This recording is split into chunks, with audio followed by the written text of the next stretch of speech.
Now we are going to continue the second chapter of the interview to Dr. Frank de Varona about the article that he wrote and said Barack Obama needs to be impeached and Hillary Clinton indicted. He wrote that article June the 18th, 2014. I forgot in the first chapter to tell the people where they can find his 21 book that names America in Decline. I'm telling you that because inside this book there is a complete chapter about Benghazi. Where the people can find the book? Yes, this book is on sale in Amazon. You can get the book for $25, just like it is here. It's a 480-page book. It has 85 pictures and 4 maps. And you can also get it electronically if you have a Kindle tablet. And that costs only $4.99. So you could buy either the book or electronically through Kindle. If you have you can read the book in Kindle. So yeah, thank you for bringing me back, Mr. Angulo. Continuing our discussion on my article, I want to mention how the House of Representatives created a select committee on Benghazi. And on May 8, 2014, the House of Representatives voted a resolution, created a select committee to investigate the September 11, 2012 terrorist attack on the United States Consulate and the CIA Safe House Annex in Benghazi, Libya. The vote was 232 to 186, with 7 Democrats joining 225 Republicans in support of the resolution. The panel should have been set 20 months ago when it happened, but it's never too late to seek justice and accountability. A select committee is comprised of 7 Republicans and 5 Democrats, and they will investigate what happened before, during, and after the terrorist attack in Benghazi. House Speaker John Boehner appointed Representative Trey Gowdy, a Republican from South Carolina, and a former prosecutor named by Bill Clinton, to chair the Select Committee on Benghazi. Chairman Gowdy stated that he plans to aggressively pursue interviews with any official who he believes has information about the attacks, including Secretary of State Hillary Clinton. The Select Committee will have the authority to subpoena witnesses and view classified materials, tools that will help the committee to determine why the United States was not able to prevent the terrorist attack and send military assistance to save the lives of the Americans at Benghazi, and whether the Obama administration officials tried to mislead the public on why it happened. The House Speaker John Boehner, who's a Republican from Ohio, explained why he called a vote to create the Select Committee after having resisted demands to do so from the past. In other words, he didn't want to create this committee, but he decided to do it after that lawsuit that I mentioned in Chapter 1 of this program, where Judicial Watch, Tom Finton, sued the government and got all those 40-some documents on Benghazi, and it was quite clear that Ben Rhodes from the White House wrote to send an email to the Ambassador Susan Rice asking her to lie to the American public on 5 Sunday shows, TV programs. And this, of course, angered the Republicans in Congress. You should not lie to the American public. And not only that, Hillary Clinton and other officials testified to Congress, and they repeated for 2 weeks the same lie. And lying to Congress is a felony and should not go unpunished. So President Obama and Ben Rhodes, as well as the rest of the officials in his administration, in the White House, Central Intelligence Agency, the FBI, State Department, Defense Department, and the President of Libya were fully aware from the very beginning that a video had nothing to do with the attack of Benghazi. This was a premeditated terrorist attack and had nothing to do with that internet video. The White House decided to mislead the nation once again.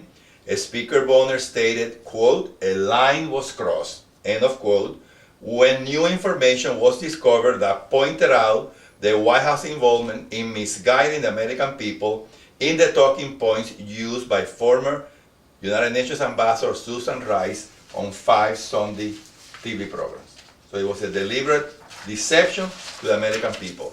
The Judicial Watch Special Investigative Report pointed out in the aftermath of the terrorist attacks, both President Obama, Secretary of State Jay Carney, the U.S. Ambassador Susan Rice were quick to identify Muslim outrage of the internet video making fun of Muhammad the Prophet as the reason for the attack.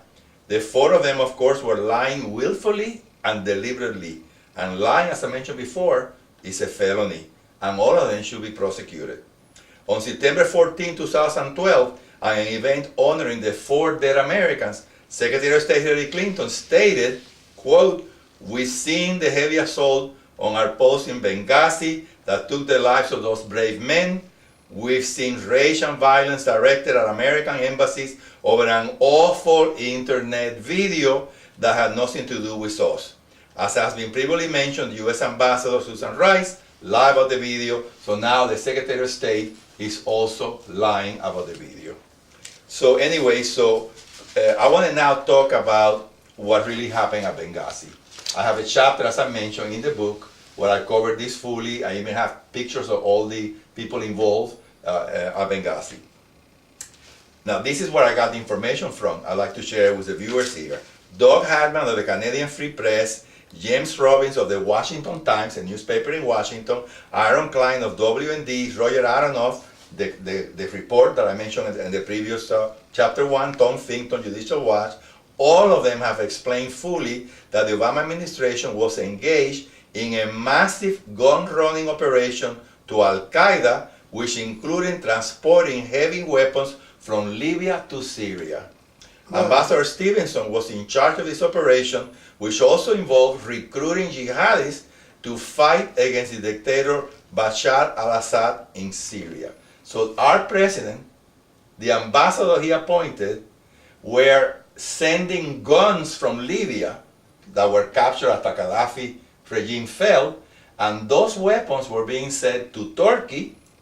Turkey was turning them to the rebels fighting Bashar al-Assad, and most of those rebels were Al-Qaeda rebels, and ended up with the weapons. So our president was conducted a Middle Eastern gun-running operation, like they did with Fast and Furious, where the Justice Department was giving weapons to the Mexican cartels, which killed a lot of Mexicans, including some of our officials that were also killed, in that event here. So now I want to talk about what happened at Benghazi. At 9:40 p.m. on September 11, 2012, a group of approximately 150 heavily armed jihadists, militia members, attacked the Special Mission Compound and the nearby CIA annex in Benghazi. The terrorists used small arms, machine guns, rocket-propelled grenades, and mortars against Americans at the 2 separate facilities. The Special Mission Compound, which is also referred as the Benghazi Consulate, and the CIA annex resisted that attack for 8 hours.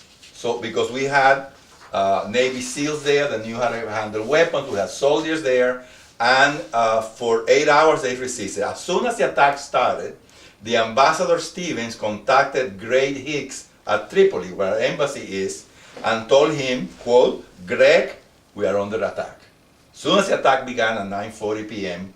on September 11, 2012, and the Greg Hicks from the embassy in Tripoli, he requested assistance from the military, informed Washington. In fact, Washington had 2 drones filming everything. So they knew from the very beginning what was happening. Barack Obama from the White House, Tom Donilon, National Security Advisor, Leon Panetta, the Secretary of Defense, the head of the Joint Chief of Staff, Admiral Mullen, in the White House, they were watching what was happening outside because those 2 drones were filming what was happening. Since 9 o'clock? 9:40 p.m. Libya time. It was here like 5 in the afternoon. So they were watching the whole thing. They knew exactly what was happening because they were watching it from the White House, from the Situation Room of the White House. So we had soldiers in our embassy at Tripoli. We have Marines. In every embassy in the United States, we have soldiers. And they were, of course, soldiers in the Western embassies and consulate of Great Britain, Italy, France, Germany, Spain, one phone call from Barack Obama, all of these Western embassies would have sent their soldiers to assist our people at Benghazi, and our own Marines in an embassy we have also arrived there as well. There were only 150 rebels. There were probably more soldiers than 150 in all of those embassies, including our embassy in Tripoli. But President Obama did not send them to help our people at Benghazi. He is guilty of criminal negligence and dereliction of duty for allowing our people to die. But that is not all. These 4 people that died, the Ambassador Chris Stevens, there were 2 Navy SEALs, one by the name of Glenn Dougherty and Tyrone Woods, and there was Sean Smith, who was a U.S. Foreign Service computer specialist. These are the 4 people that were killed on that day, on that night. So we had a lot of military assets nearby. We had Marines in Rota Naval Base in Spain, near Cadiz, a Cingonelle Air Force Base, and Aviano Air Force Base in Italy. We had F-16s. This is a jet that carries a lot of weapons. In fact, it has 500 rounds, 20 mm rounds, and it has rockets, and it flies really fast. It would have gotten there within an hour, and our people resisted for 8 hours. In 1 hour, those planes from Cingonelle Air Force Base and Aviano Air Force Base from Italy would have arrived and destroyed the 150 people that were trying to kill our men there. We also had, of course, we had also an aircraft carrier and other warships in the Mediterranean headed by an Admiral Charles Goulet. The moment he found out that was happening, he prepared his plane to send a rapid response team to Benghazi. General Carter Ham also had one order from him to send those planes from Italy and the Marines from Rota. Our people would have been saved, if not the ambassador, at least the two Navy SEALs that from the roof resisted for 8 hours fighting the terrorists. And Barack Obama sent them the order, do nothing. The military order is stand down. Now both Carter Ham, the 4-star general from the African Command, and Admiral Charles Goulet became insubordinate. They did not want to do nothing and allow our ambassador and others to be killed there. So they disregarded the order from Leon Panetta, defense secretary, prepare our planes and our Marines to attack, and then they were fired on the spot. Both, the second in command took over. So General Carter Ham was fired and Admiral Goulet was fired. They were actually retired from the military. Both military men, Navy, Army, who wanted to help our people, they were not allowed to do it. And this is an absolute crime. Barack Obama is an unfit commander-in-chief. He abandoned those 4 people. And why did he do it? He was running for president, 2012. This is September 11 of 2012. He did not want that to interfere with his message that we have defeated Al-Qaeda, that Al-Qaeda is on the run, they have been decimated. So he didn't want now what was happening in the embassy there, blame it on a video, instead of a pre-planned attack by Al-Qaeda that was carried out very successfully. So this is the big crime that occurred there, but this is not the only crime. The other thing that has been documented in this report, how America switched sides in the war of terror, is the fact that our ambassador, Chris Stevens, with direct order from the White House, was working with Al-Qaeda in Libya, collecting weapons and training Al-Qaeda fighters so they could go to Syria to fight Bashar al-Assad. In other words, Barack Obama not only helped the Muslim Brotherhood in Libya and Al-Qaeda in Libya, he was helping Al-Qaeda in Syria. And that ambassador who died, who was killed, was involved in that. In the gun running operation. There must have been a dispute, an internal dispute, because when you're dealing with terrorists, these are crazy people. But he was helping these people, giving them weapons and training them to go and fight in Syria. And this is very sad because the ambassador was killed following the orders that he got from the White House. And yet what he was doing was also wrong. He must have known you're not supposed to help Al-Qaeda. And there's also a theory, why would they want to attack the embassy? Well, James Lyon, this four-star admiral that I mentioned before, and even some of the documents from the State Department, they suspected that maybe they wanted to capture an ambassador to train him for the blind sheik who planted those bombs at the Twin Towers, killed some people, and is in jail in the United States. And he's a big guy in the Muslim Brotherhood. So a major objective of the Muslim Brotherhood is in 80 countries. It's tremendous, and it's in the United States too, infiltrating our government as well. So the Muslim Brotherhood objective worldwide is to free this blind sheik, who not only bombed the Twin Towers and killed some people, he wanted to blow up the Lincoln Tunnel, blow up different parts of New York, and he's in jail. He received a life sentence. He and his people here. And in fact, the first thing that President Morsi did, also from the Muslim Brotherhood in Egypt, which our president helped him obtain power in Egypt as well, is demand that Obama free the blind sheik. So it may have been a kidnapping attempt that went wrong, or simply a dispute between our ambassador and the crazies, Al Qaeda, which are anyway violent, crazy people. But whatever happened, the president and the Secretary of State, both of them have committed crimes. They have violated the Patriot Act, all laws in the United States. How can we be supporting terrorist organizations? And the president, of course, is concerned, especially after this select committee has been created that has subpoena powers, including they can subpoena him to go and testify to this committee. So he's very concerned that he might lose his presidency, he might be impeached because what he did in Libya with the gun-running operation, what he did in the war against Qaddafi, helping the Muslim Brotherhood, helping Al Qaeda overthrow Qaddafi, the gun-running operation from Libya to Turkey to Syria. Those are crimes. That's a violation of all federal laws. He issued an executive order from the White House saying that as president, he has the right to support terrorist organization if he thinks that's the thing to do. So that's obvious that because he thinks this is going to come out. And he said, well, I issue executive order that I can do it. No, you cannot do that, Mr. President. That's against the law. Executive order, you're not supposed to violate all the laws of the land. So now the other thing that we should mention here today is the fact that this admiral, who's been honorably serving for 36 years, James Lyon, he also was interviewed by Roger Aronoff from Across in the Media, and he's very, very concerned about the infiltration of the Muslim Brotherhood in the Barack Obama government. He has appointed an ambassador to the Organization of Islamic State. His name is Rashad Hussain. He's a young man who first served in the White House as a lawyer, and later Barack Obama named him to this organization that's made up of 57 Muslim nations of the world. It's called the Organization of Islamic State.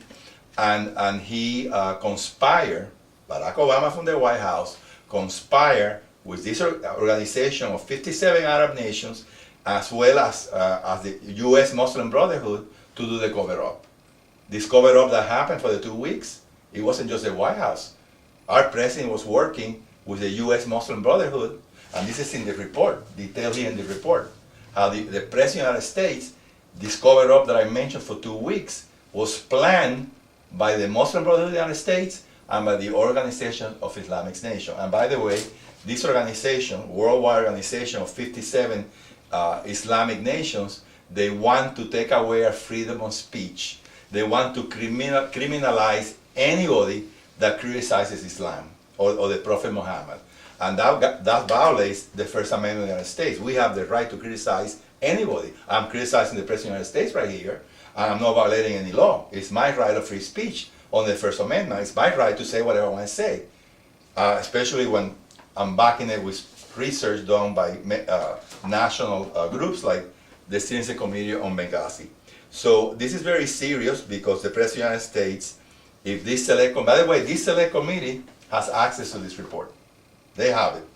And have access to other reports as well. because they can subpoena documents, they can subpoena people, they can interview Carter Ham, the Admiral Goulet, they can interview Petraeus from the CIA, people from the White House, they can interview whoever they want to interview, and if you lie to a select committee, you can also go to jail for lying to Congress. You cannot lie to Congress. You know, when you swear, you want to tell the truth, nothing but the truth, so help me God, and you give false testimony, you can be indicted for lying to Congress. Of course, they already lied to Congress, you know, including Hillary Clinton, when she was interviewed about Benghazi, and they were keeping asking her questions, she got mad, she pounded the table, and she said, "What difference does it make?" Can you imagine saying that? Well, what about the relatives of the 4 dead Americans? It makes a heck of a lot of difference to these people. And she just wanted to sweep the scandal under the rug. You know, forget it and run for president. That's her intent, to run for president. And by the way, Hillary Clinton has been lying. She just published a new book, and she's being interviewed by various media. She's lying to all of them. She's saying the fog of war, the information was coming in and we didn't realize what was happening. That's a lie. Immediately, they were watching the drones. It was being filmed. 2 drones were filming the attack of Benghazi. She knew, the same as President Obama, Secretary Panetta, the Joint Chief of Staff, Tom Donilon, the head of the National Security Council, they were watching the attack, and they were lying. So President Obama and Hillary Clinton committed treason against the United States, the dereliction of duty, and criminal negligence for letting our people die. And for that, the president needs to be impeached, a trial has to be held in the Senate, and Hillary Clinton needs to be indicted. Thank you very much. As you see, we have spent a very nice time listening to Dr. Frank de Varona, and I expect that it will be the last chapter, or do you expect to go? No, we can talk about what's going on in Iraq right now. Exactly. That will be our 3rd chapter. And thank you very much to all of you for listening to us.